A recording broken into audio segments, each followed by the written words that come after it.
Bapak Ibu Guru yang dikasih Tuhan. Perkenalkan, nama saya Tania Octavia Kristanto, nomor absen 30 dari kelas 12 PTKP 2. Pada kesempatan kali ini saya akan menyampaikan firman Tuhan terkait untuk memenuhi nilai ujian praktek agama.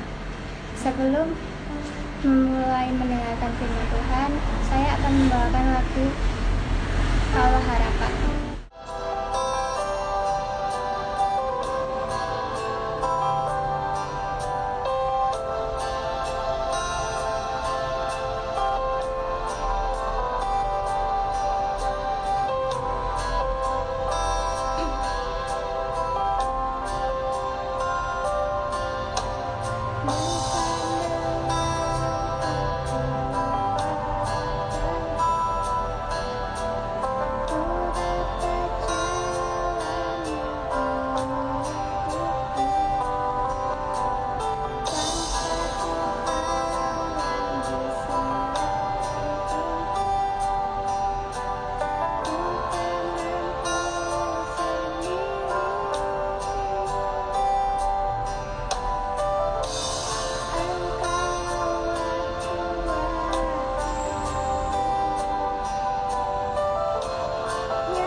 Firman Tuhan pada hari ini bertemakan rahasia menang atas masalah hidup.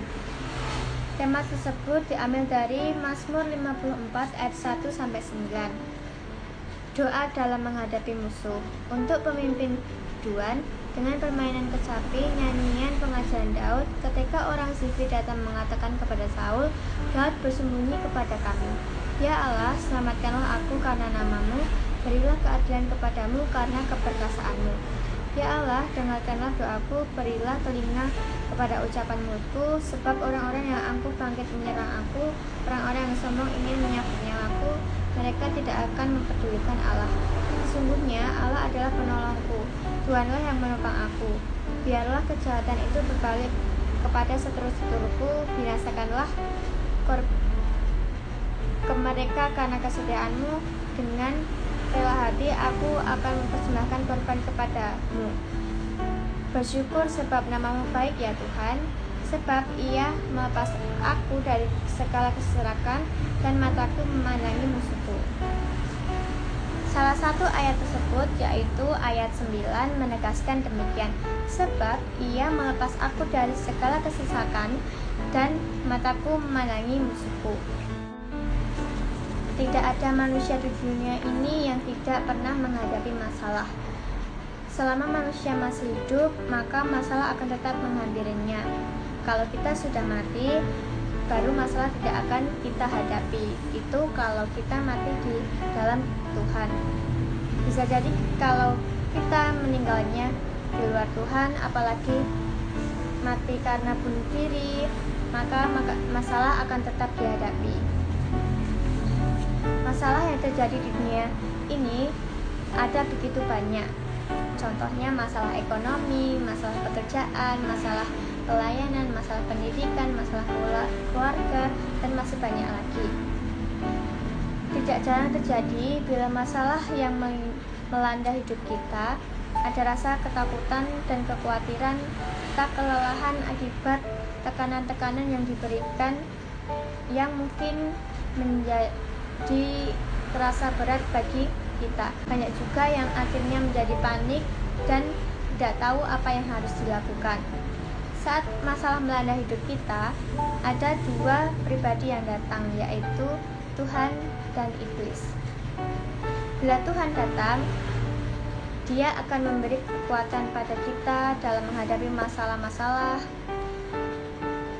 Dan jika iblis yang datang, akan berbuat sebaliknya, atau menyarankan kita untuk mengambil cepat keputusan sehingga masalah itu cepat tuntas. Apa saja rahasia supaya kita bisa menang atas masalah hidup yang kita hadapi atau kita alami? Di sini ada 3 rahasia supaya kita bisa menang dalam masalah hidup yang kita hadapi dan kita alami. Yang pertama, kita harus menguasai lidah kita.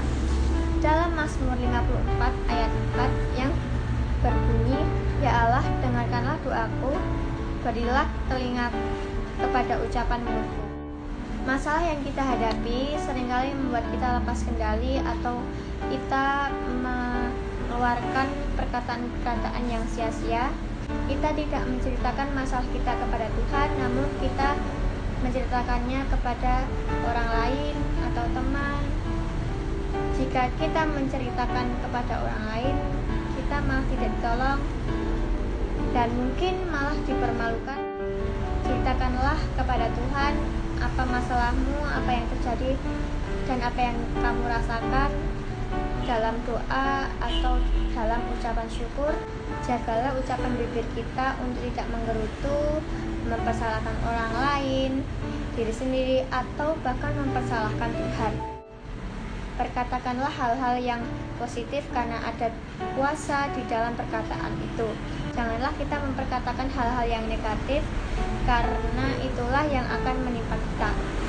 Ingatlah bahwa dalam Amsal 8 ayat 21 dikatakan, hidup dan mati dikuasai lidah, siapa suka menggemakannya akan memakan buahnya. Yang kedua yaitu kita harus menguasai diri atau yang disebut dengan self control.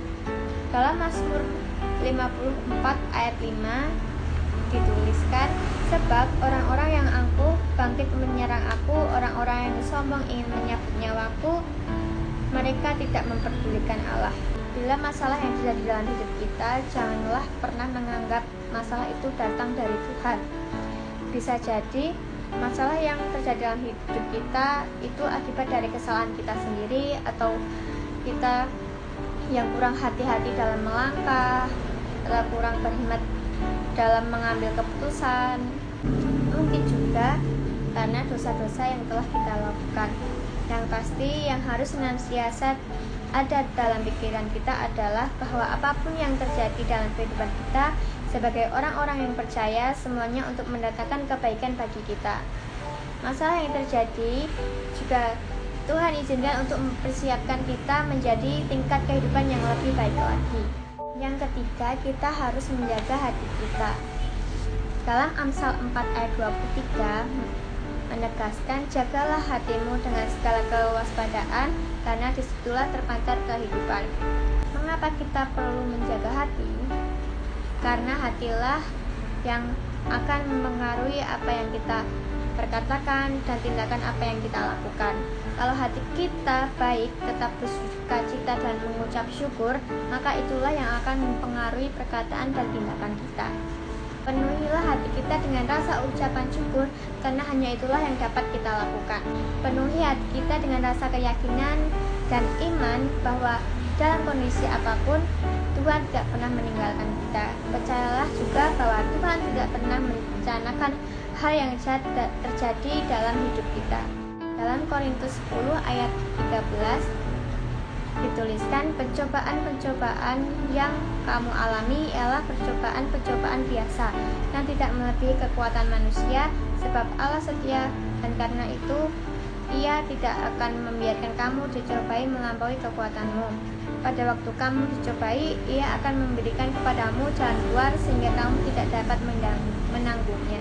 Demikian firman Tuhan yang dapat saya sampaikan. Kiranya langkah-langkah tersebut dapat menjadi pedoman bagi kita semua dalam menghadapi masalah, sehingga kita tidak perlu lagi merasa takut, kebimbangan, dan keraguan, tetapi hadapi masalah dengan hati dan pikiran yang positif. Dengan demikian, kemenangan pasti akan kita dapatkan.